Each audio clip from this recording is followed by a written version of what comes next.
When you are beginning in deep sky astrophotography, it can be overwhelming choosing which object to shoot for in the night sky. In this video, I am going over my top 7 September to November picks, and I'm going to show you how to find them using Stellarium just in case you don't have a go-to mount. Now, I did another video just like this one for the June to August, and there were rules, and we're going to follow rules pretty much the same way. Alright, and the rules are this. It has to be rising shortly after dark or at least before midnight, just to maximize the time on it. The object also shouldn't require a whole lot of focal length, a camera lens or a small telescope, so even if all you have is a 70 to 200 kit lens, every object in this list will work for you. And the other criteria is that it is not going to be setting before dawn. So one last thing real quick before we get into it. It was pointed out to me in the last video that I kind of went through it as if people already were familiar with the constellations. I'm going to try to do a better job at pointing out certain star patterns or things to look for to help guide you to the object.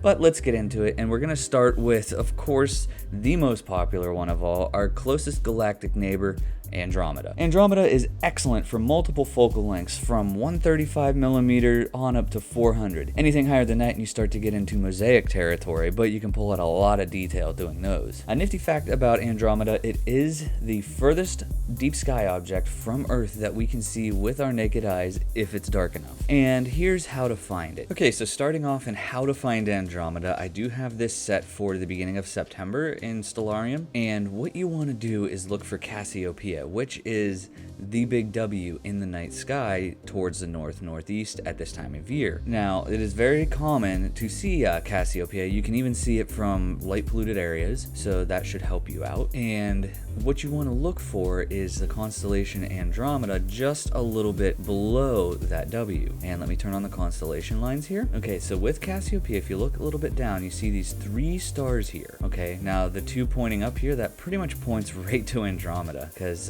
there it is. Let's go ahead and see what the view would look like with a 135mm lens, and there it is.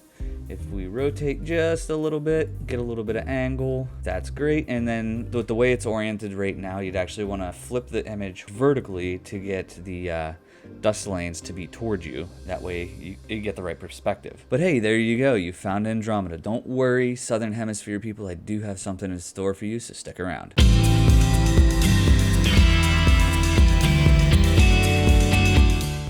Hi there, my name's Dalen. Here at Astro Escape, we go over all things astrophotography, starting from the very beginner level and working our way up from there, all to help you escape the day-to-day and image the night. If you're new here, if you like what you see as you're watching this video, please do consider giving this one a like. So moving on to the second target, we have the Triangulum galaxy. Now this one is also another favorite this time of year because instead of the tilt that Andromeda has, we're actually looking top down and we can see the spiral up. All right, the Triangulum galaxy is also very great for any focal length from 135 on up to about 500.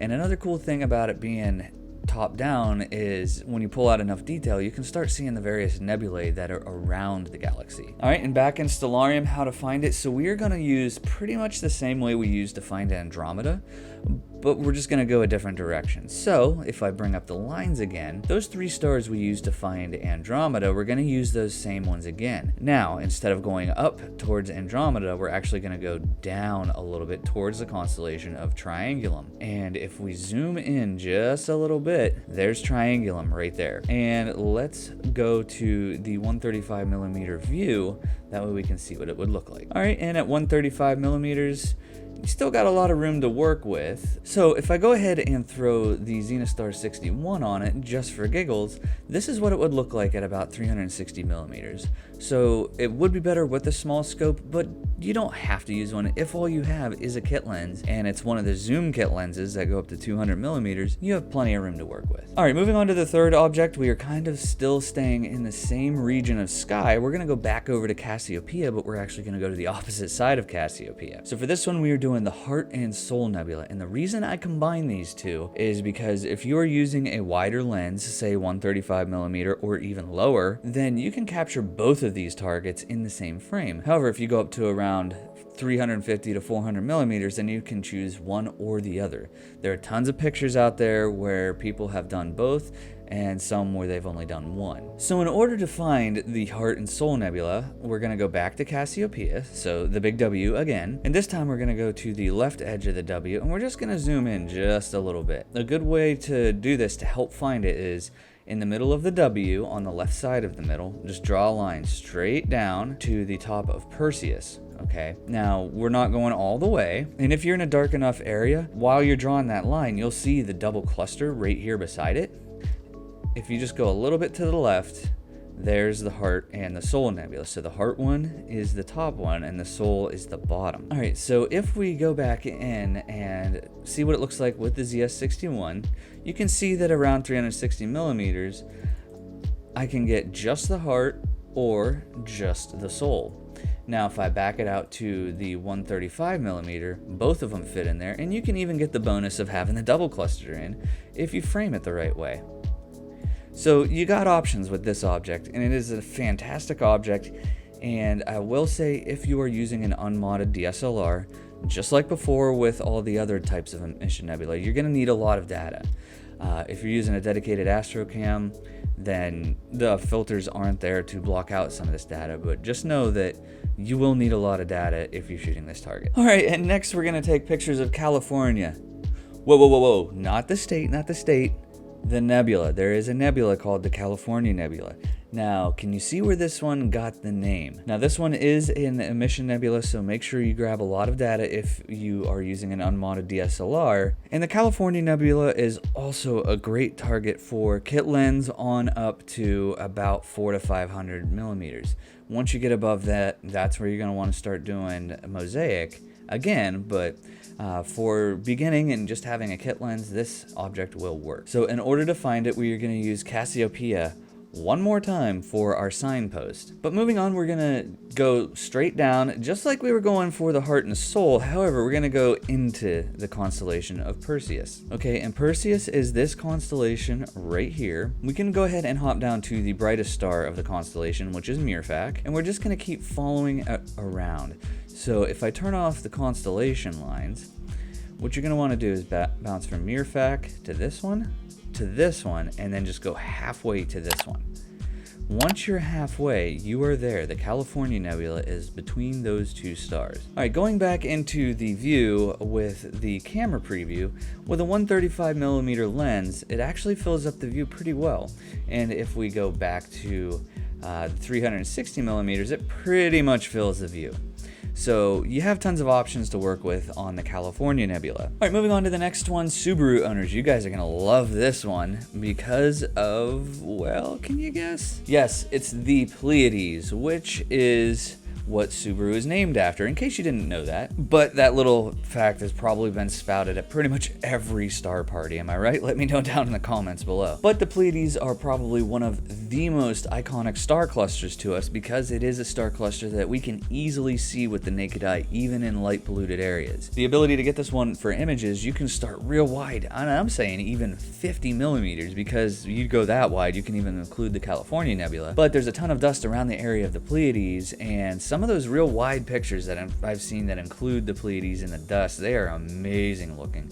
So don't think that you have to start with, you know, real tight in on the Pleiades. You can start real wide and just make it part of the picture. All right, and to find the Pleiades, early in September, it is just barely skirting that rises before midnight rule that I set up. However, if you wait until the beginning of October, it's a little bit higher and a little bit more worth going for by then. You definitely want to wait until objects are a little bit higher up in the sky. That way you're not shooting through so much atmosphere. All right, and to find the Pleiades, what we're going to do is we're going to keep following that line that we followed to find the California Nebula, but we're just going to go past that.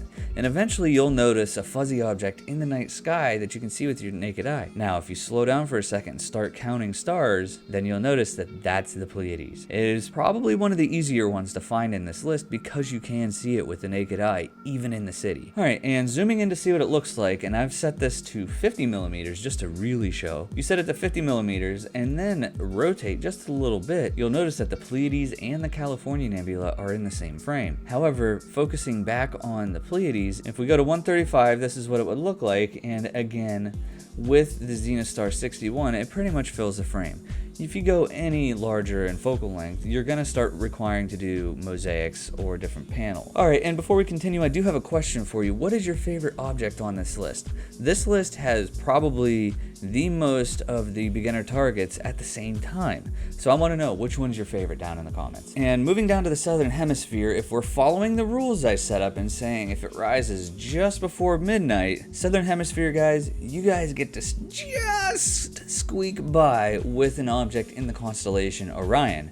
With the way that Orion rises in your night sky, the Witch Head Nebula comes up before midnight, at the beginning of September. So we are going for the Witch Head Nebula. For the Witch Head Nebula, you can start in at 55 millimeters with the basic 18 to 55 kit lens, or you can go all the way up to about 200 millimeters. Anything higher than 200 millimeters, you're gonna wanna do a mosaic. All right, and this one is located in Orion. Now, to help find it, because I said it is just rising just before midnight, I'm going to show you that this is the star in the constellation Orion, and the Witch Head's right there, but we're going to back up just a little bit and move 1 month ahead in Stellarium to October, just so we can get a better chance to find it. Orion is one of the most popular constellations, so hopefully everybody knows about the 3 stars here in the constellation Orion. And what you're going to want to do if you're in the southern hemisphere is look for Rigel, which is at the feet of Orion. And if you're in the northern hemisphere, again, you'll want to do the same thing. Just remember that it is oriented just a little bit different in each hemisphere. But what we're looking for is Rigel,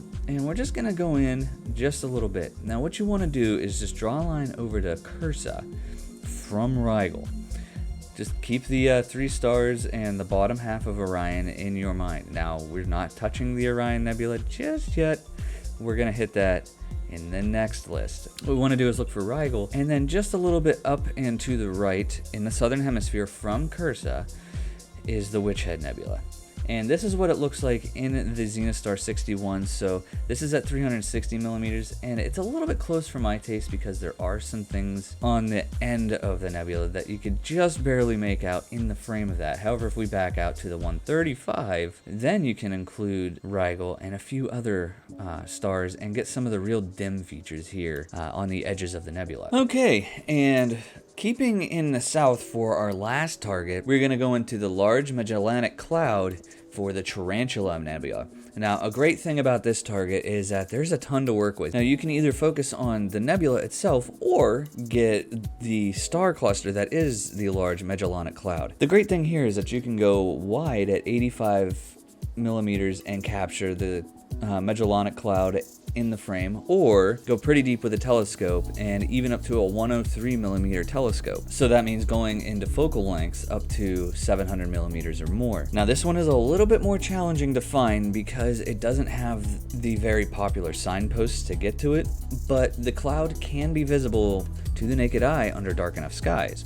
So if you can see it, then you can go from there in the dark skies. However, if you're in a light polluted area, here's how you find it. If it's early on in the year, say this time of year, and you don't have very many signposts to go off of, look for the star Canopus. Just after 11 p.m. at the beginning of September, the star Canopus will be just on the edge of the horizon. So if you're in a hilly area, you might not see it. However, if you were somewhere flat, you will. If you wait 1 more hour, Canopus will actually be high enough that you should see it. All right, and Canopus is your signpost. From its position where it's at midnight, at the beginning of September, you'll want to look just above it for the 3-star constellation of Pictor. Above that is the constellation Dorado, and Dorado is the constellation that the Large Magellanic Cloud is part of. What you want to do is look for the triangle formed in Dorado. The right edge of the triangle will point directly towards the Tarantula Nebula. I still have my preview here, and this is with a 135 millimeter lens, and this is what you can see. If we zoom in, and I even put it on Skywatcher Spirit 100, the Tarantula Nebula is in here, kind of buried under all of this. Let's turn off all the markings. Here's the Tarantula Nebula here, but this object gives you a ton of things to work with, and I'm kind of jealous there, Southern Hemisphere guys. I can't wait until I can get a chance to come to your area and shoot this target. But that is it for this list this time around. That is the top 7 targets I recommend for the months of September, October, and November. And Southern Hemisphere guys, you guys got a lot to work with, and like I said, I can't wait until I come down and can get those targets into my list. If you found this video helpful, please do like, comment, and then maybe consider subscribing. I want to thank you for watching. Clear skies.